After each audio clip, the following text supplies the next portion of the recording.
आपका क्या डीलिंग हुआ उन 4 विधायकों के साथ जिसको आपने टिकट देके जिताया, और वो 4 विधायक आपका भाग गए। तो इसमें आपकी भी कमी हुई कि आप नेता कैसा थे कि वो 4 विधायक आपसे भाग गया। सबसे बड़ी बात क्या किए, आप हमारे इलाके के नौजवानों को बदतमीज बना दिए। कैसे? आप सोशल मीडिया डील करते हैं, आप यूट्यूबर हैं, आप देखिए जितने भी समर्थक हैं उसमें 90% जो कमेंट आता है वो फेक आईडी से आता है। गलत अल्फाज इस्तेमाल कर, अगर ये हमारे जो ये लोग जो गलत कर रहे हैं उस ये नौजवान अगर घर में जाके घुसना मारना शुरू कर दे, अवैसी साहब आपकी भाषा है नमक हरामो कमीनो, ये कौन भाषा है? हम भूखे जरूर हैं, हम नंगे जरूर हैं, हम गरीब जरूर हैं, लेकिन मेरी तहजीब है, हमारी भाषा है, इससे कोई कंप्रोमाइज़ नहीं करेंगे। उसी का असर जनाब अख्तरुल ईमान साहब को भी हो गया है। अभी उन्होंने बुना होगा कि मुतवल्लियो हरामजादो नमाकुलो, ये मदरसा के सदर और सेक्रेटरी हो, तुमने अपने बाप ज़्यादा को रखा। आप भी 15 साल विधायक थे जनाब, क्या करते थे क्षेत्र में? कैटो मदरसा गए थे, मदरसा में धांधली हुआ तो आपने देखा?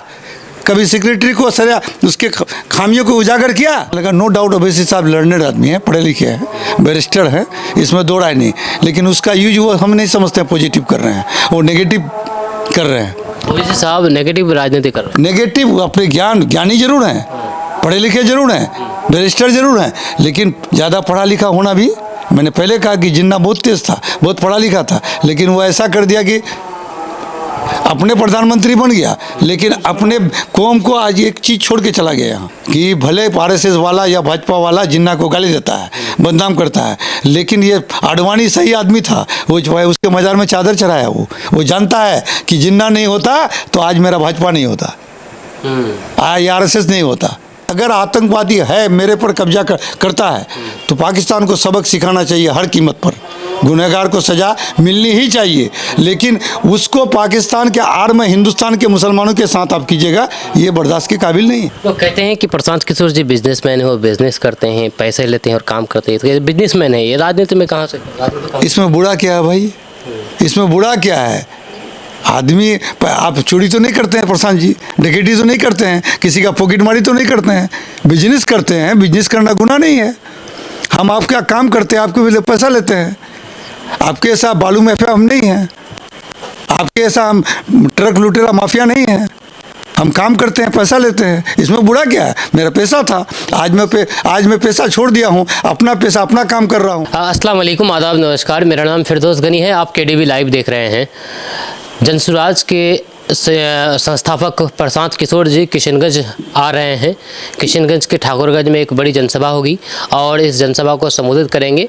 हम अभी इस वक्त मौजूद हैं जनसुराज के जिला अध्यक्ष और राजनीति के पुराने खिलाड़ी, पुराने माहिर प्रोफेसर मुसव्विर साहब के निज आवास पर, और इनसे हम जानकारी चाहेंगे कि जो प्रशांत किशोर जी किशनगंज आ रहे हैं यहाँ पर किस तरह की बातें होगी और किस लिए आ रहे हैं।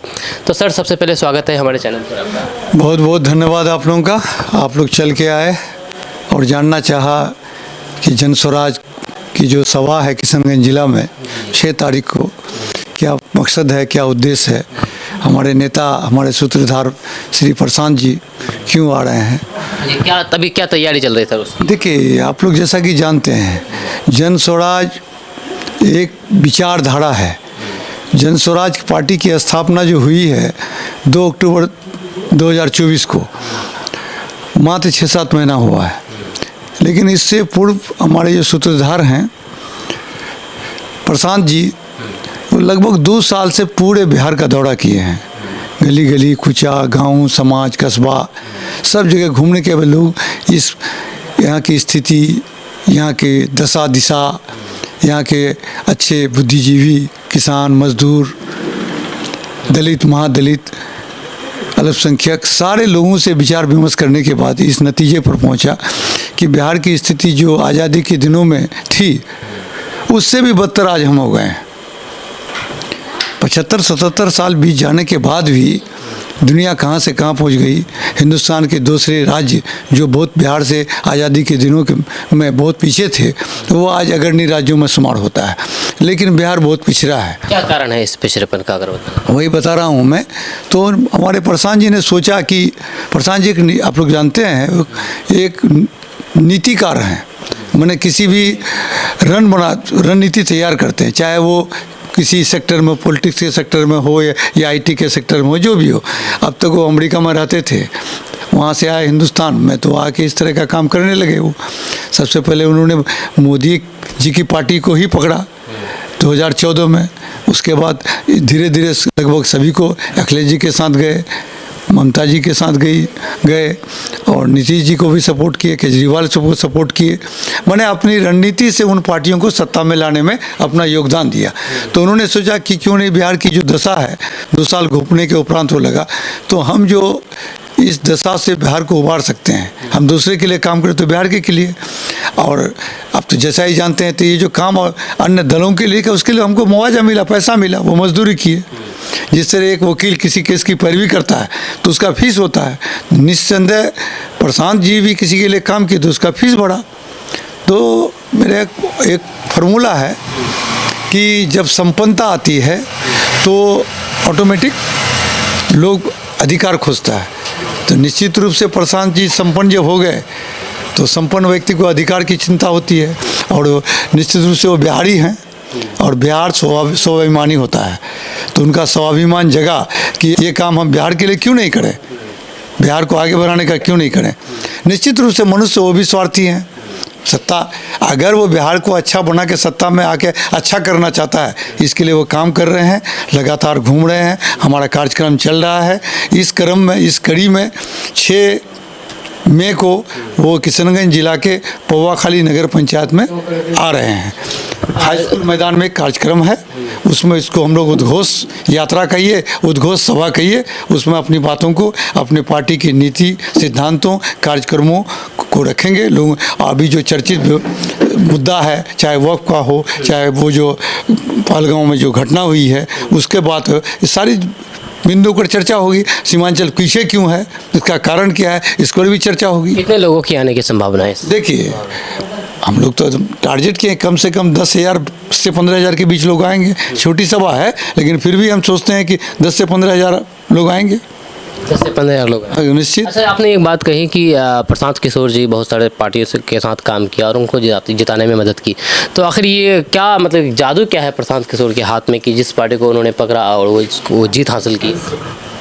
देखिए, इंजीनियर घर बनाता है, लेकिन कोई बहुत बेस्ट इंजीनियर कहलाता है, कोई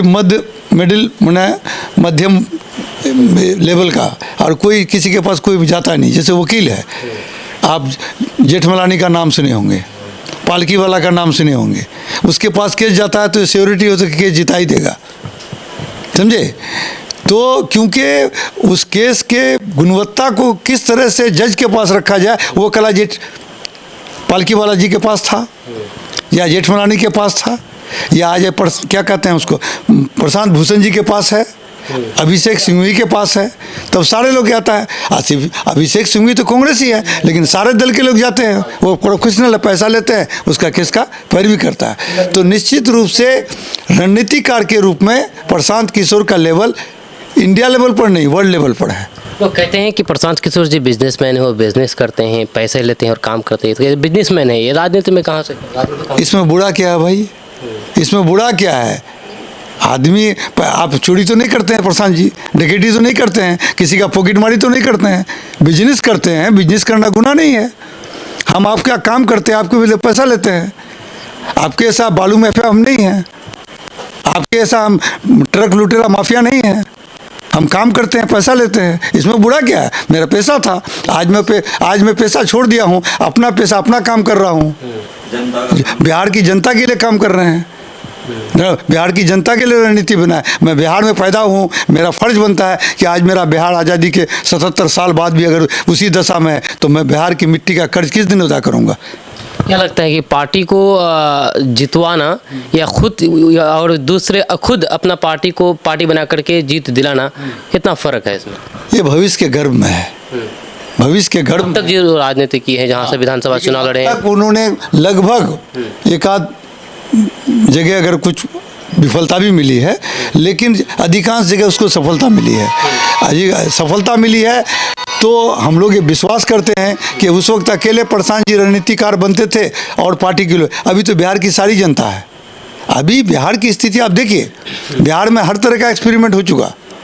इस 77-78 साल में हर तरह का एक्सपेरिमेंट हो चुका।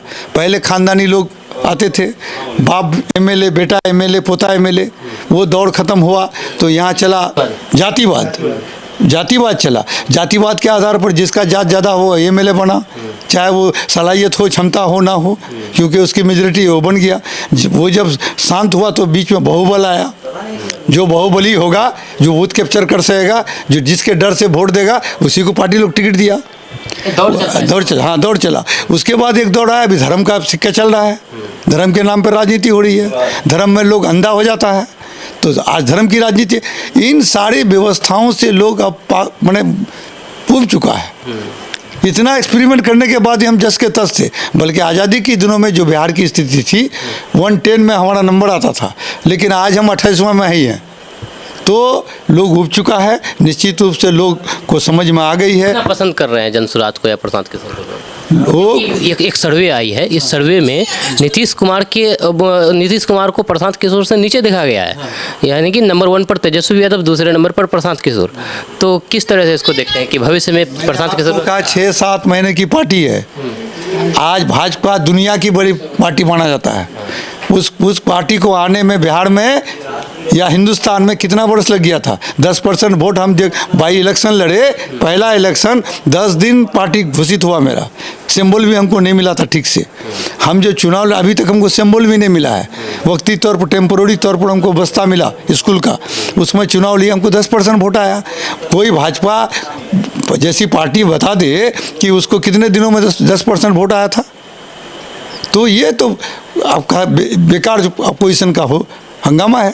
ठीक है, हम एक भविष्य में प्रशांत किशोर जी मुख्यमंत्री बनेंगे, क्योंकि सर्वे जिस तरह मंत्री सब प्रशांत जी का सपना नहीं है, जन स्वराज का सपना नहीं है। बिहार में बदलाव लाना मेरा सपना है। बदलाव लाने के लिए तो मुख्यमंत्री बनाना पड़ेगा ना जन स्वराज। प्रशांत किशोर जी बने, बिहार की जनता जिसको पसंद करेगी वो बनेगा।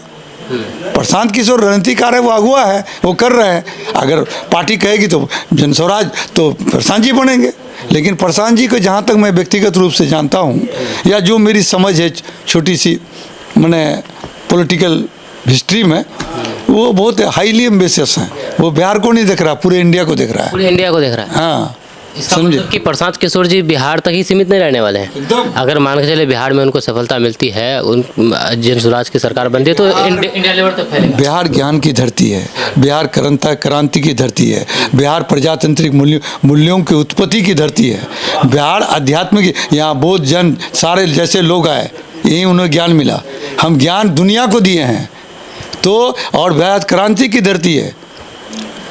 आज़ादी की लड़ाई में सबसे पहले संथालों ने विद्रोह किया। संथाल विद्रोह का नाम सुने होंगे आप लोग। आप कौन था? बाबू कुंवर सिंह था कि नहीं भाई? ये सारे लोगों ने लड़ाई लड़ी। और गांधी जी उस आंदोलन कहाँ से शुरू किया? गुजरात के थे ना गांधी जी। क्यों नहीं वहाँ से आंदोलन की शुरुआत हुई? हमारे बिहार चंपारण से हुआ।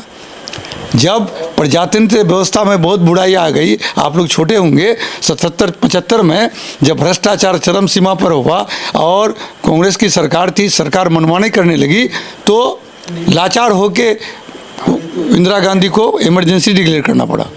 और इमरजेंसी में जितना हुआ, विरोधियों को दबा दिया गया, प्रजातांत्रिक मूल्यों को छीन लिया गया। उसी में लोकनायक जयप्रकाश नारायण को भी क्रांति की शुरुआत कहाँ से करनी पड़ी? बिहार से, जेपी आंदोलन। तो ये निश्चित रूप से हम लोग ये जन स्वराज के बैनर तले, जन स्वराज के माध्यम से, जन स्वराज, जनता का सुंदर राज।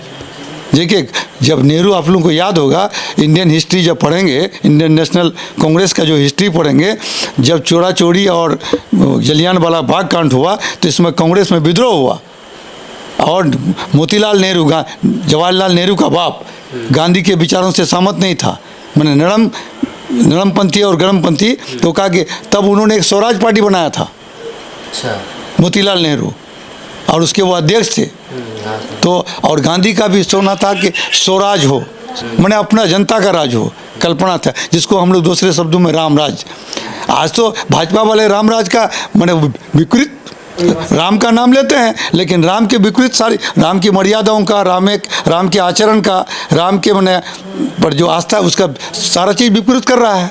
अरे राम मर्यादित पुरुष है, पुरुषोत्तम, मर्यादा पुरुषोत्तम के नाम से जाने जाते हैं सब लोग। हमारा कल्चर इतना अच्छा है कि यहाँ का मुसलमान, हिंदू सारे लोग मानते हैं उसको आज, लेकिन उसकी मर्यादा को उसके नाम पर बेचने का काम कर रहे हैं। जनसुराज को गांधीवादी पार्टी कहा जाता है कि गांधी के विचारों पर चलती है, लेकिन कुछ लोग कह रहे हैं कि गांधी जी देश का बंटवारा किया था, जनसुराज भी वैसा ही करेंगे, उनके विचारों को चल वो हम उसको क्या कहें, जाहिल, अनपढ़।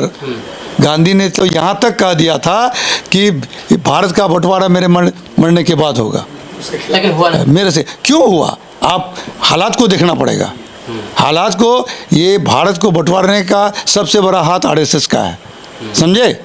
ये आरएसएस के लोग चाहते थे कि अगर ये देश नहीं बटा तो ये मुसलमान, हमारा राज यहाँ नहीं होगा, मनुस्मृति यहाँ लागू नहीं होगा। आरएसएस की वजह से ही देश का बंटवारा हुआ। बिल्कुल। और जिन्ना जैसे लोगों को आरएसएस और जिन्ना मिलके, मुस्लिम लीग और आरएसएस मिलके सरकार बनाया था, पता है कि नहीं आपको? जो इंटरिम गवर्नमेंट बनी थी यहाँ, तो 3 स्टेट में मिलके मुस्लिम लीग और वो आरएसएस मिलके कोई कांग्रेस से मिलके सरकार नहीं बनाया था। इन दोनों ने मिल करके देश का बंटवारा किया। एकदम बिल्कुल। और जिन्ना बहुत तेज और पढ़ा लिखा जैन आदमी थे, कहा थे ना, मैं कल भी किया था एक इंटरव्यू में कि ज़्यादा जहीन होना नहीं है, ज़्यादा हम लोग बचपन में पढ़े थे, ज़्यादा तेज होना अच्छा है ना ज़्यादा सुस्त होना है, या मध्यवर्गीय। गांधी मध्यवर्गीय था, वो सबको लेके चलना। गांधी ने तो यहाँ तक किया कि इस देश का बंटवारा मेरे मरने के बाद होगा, लेकिन इन लोगों ने इतना दंगा करा दिया। तो गांधी को नहीं सुना, गांधी को नहीं, अरे गांधी को मार तक दिया। कौन मारा? गौड से मारा। क्यों मारा? कि गांधी जिंदा रहेगा। गांधी ने देश का बंटवारा के बाद भी ये संकल्प लिया था कि मैं पाकिस्तान जाऊंगा और फिर दोनों देश को। लेकिन गोडसे जो मारा तो कहा जाता है कि ये गांधी जी ने बंटवारा किया, इसलिए गोडसे ने। ठीक है, क्यों मार? गांधी जी कौन सा जुर्म कर दिया था? वो तो एक मैंने ये बनाने के लिए किया, वो क्या कहते हैं उसको अभी, नैरेटिव बनाने के लिए गांधी मारा। वो भी सोचा कि ये हो जाएंगे। अच्छा सर, तो अगर मान के चले बंटवारा नहीं होता, हिंदुस्तान, पाकिस्तान, बांग्लादेश नहीं बनता, पूरा हिंदुस्तान ही रहता, क्या होता? अभी की स्थिति क्या होती? बहुत सुंदर होता।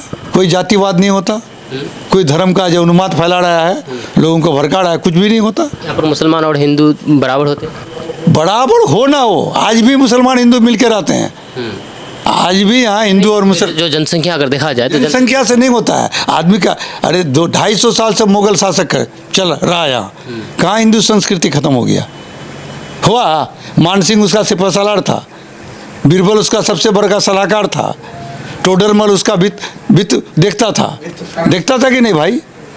मराठा का कौन था? इब्राहिम, क्या नाम था उसका, बोलिए?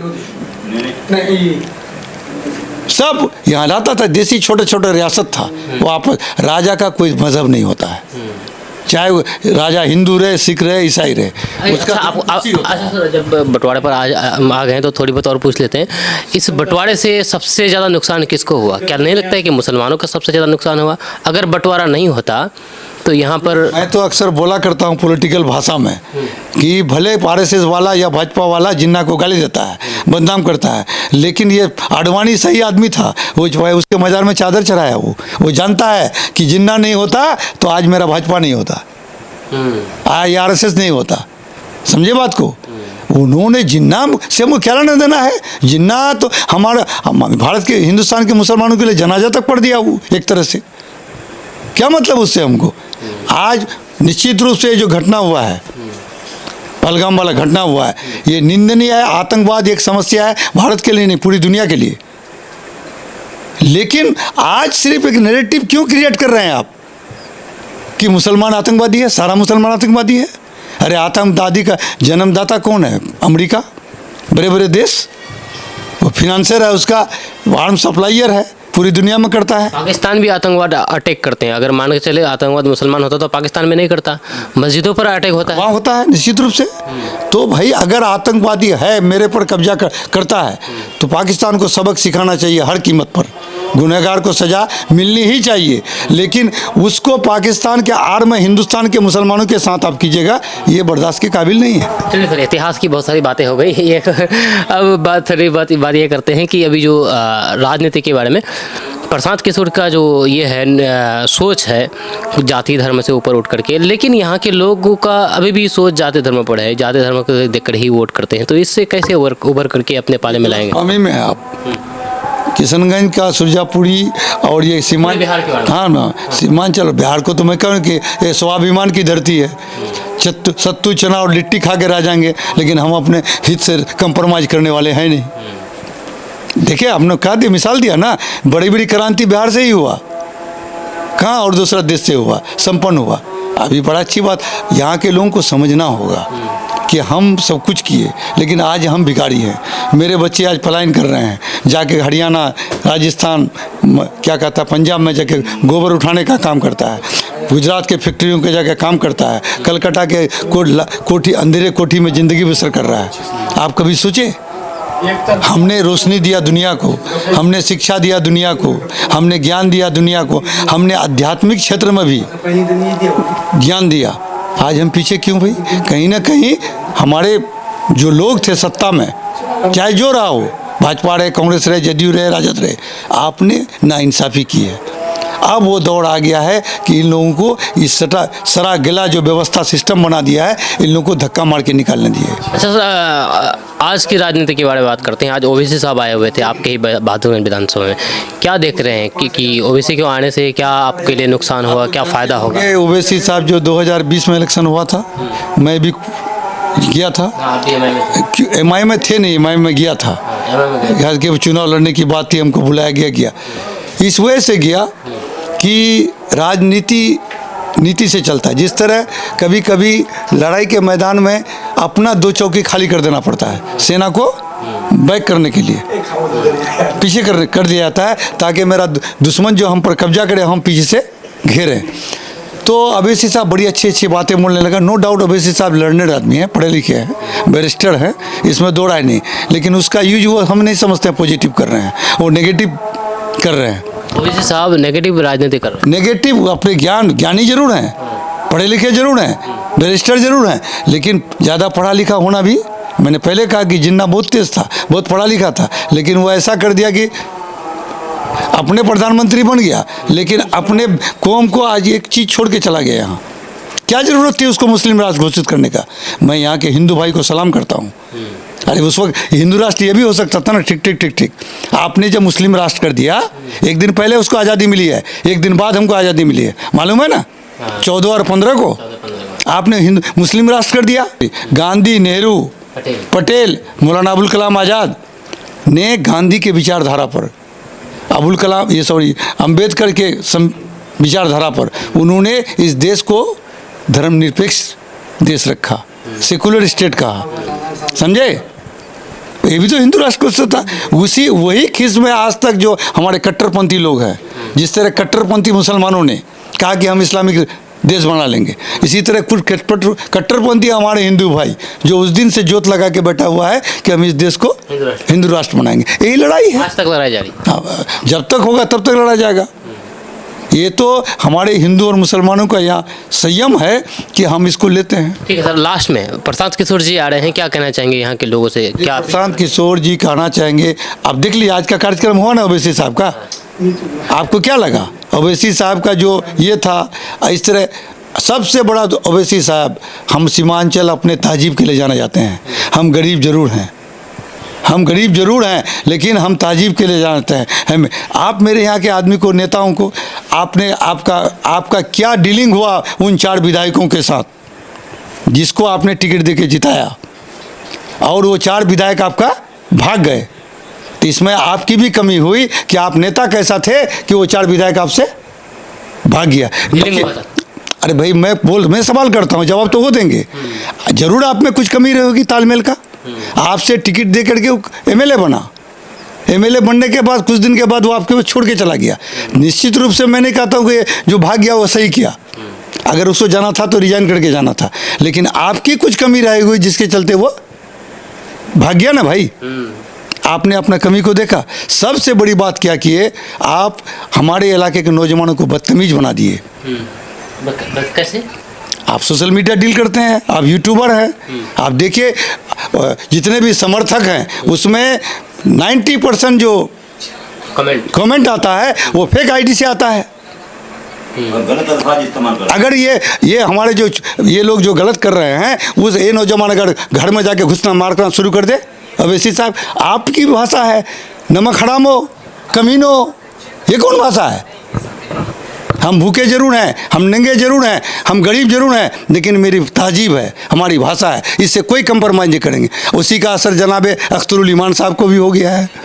अभी उन्होंने बुना होगा कि मुतवल्लियो, हरामजादो, नमाकुलो, ये मदरसा के सदर और सेक्रेटरी हो, तुमने अपने बाप ज़्यादा को रखा। आप भी 15 साल विधायक थे जनाब, क्या करते थे क्षेत्र में? कैटो मदरसा गए थे, मदरसा में धांधली हुआ तो आपने देखा? कभी सेक्रेटरी को सरिया उसके खामियों को उजागर किया? बहुत बड़ी बात कहते हैं आप। मैं तो बड़ी बात करने के लिए मशहूर हूँ। मुझे एमएलए और मंत्री संतरी का नहीं रहता। मैं ऐसा एक खुशनसीब किशनगंज जिला में हूँ, बिना मेंबर बने आज मैं अपने नाम पर जाना जाता हूँ। किसी का बैसाखी का सारा नहीं, मैंने जुगनू पकड़ के मैंने उजाला नहीं किया, समझे? अपील नहीं किया सर जब प्रशांत किशोर जी को लेकर? प्रशांत किशोर आएंगे 6 तारीख को, निश्चित रूप से हम लोग कह रहे हैं, अपील करते हैं सारे लोगों से कि ये सारी व्यवस्था चरमरा गई है। गंदा पानी ज़्यादा देर तक छोड़ दीजिएगा, कीड़ा हो जाएगा। अब कीड़ा हो चुका है। व्यवस्था को बदलिए, धर्म से उठिए, धर्म को मानिए। आप हिंदू हैं, कट्टर हिंदू बनिए, मुसलमान हैं, कट्टर मुसलमान बनिए, अपनी अपनी मजहब की पैरवी कीजिए, जोर से जय श्री राम कहिए, जोर से नारे तकबीर कीजिए, मजहबी अपने आस्था पर। लेकिन सियासत की बात जहाँ है वहाँ विकास को मुद्दा बनाइए, हाँ बदलाव को मुद्दा बनाइए, अपने क्षेत्र के बदहाली को बनाइए, पलायन को बनाइए, शिक्षा को बनाइए, भ्रष्टाचार को बनाइए, किसानों को देने की स्थिति को बनाइए। यही मेरा आह्वान है। हम लोग बिहार को बदलना चाहते हैं, लेकिन प्रशांत अकेले नहीं बदल सकता है, मसवीर अकेले नहीं बदल सकता है। इसमें बिहार की जनता सब दिन क्रांति किया है, बिहार में भी क्रांति आएगी निश्चित रूप से। इसलिए मैं सबों से आग्रह करूंगा कि 6 तारीख को आप पोवा खाली आए और हमारे सूत्रधार, जन स्वराज के सूत्रधार प्रशांत किशोर को सुने। ठीक है सर, बहुत बहुत धन्यवाद आपका बात करने के लिए। प्रोफेसर मुसव्विर साहब हैं जो कि जनसुराज के जिला अध्यक्ष हैं और कद्दावर नेता हैं। इनके पास अनुभव की कोई कमी नहीं है। इतिहास को लेकर के इतिहास से लेकर के मौजूदा दौर तक आपने इस वीडियो में कुछ जानकारियाँ हासिल की होंगी। आपका इसके बारे में क्या कहना है नीचे कमेंट बॉक्स में कमेंट करके ज़रूर बताइएगा। मेरा नाम फिरदौस गनी है, आप KDV लाइव देख रहे हैं। मिलते हैं नेक्स्ट वीडियो के साथ। जय हिंद, जय भारत।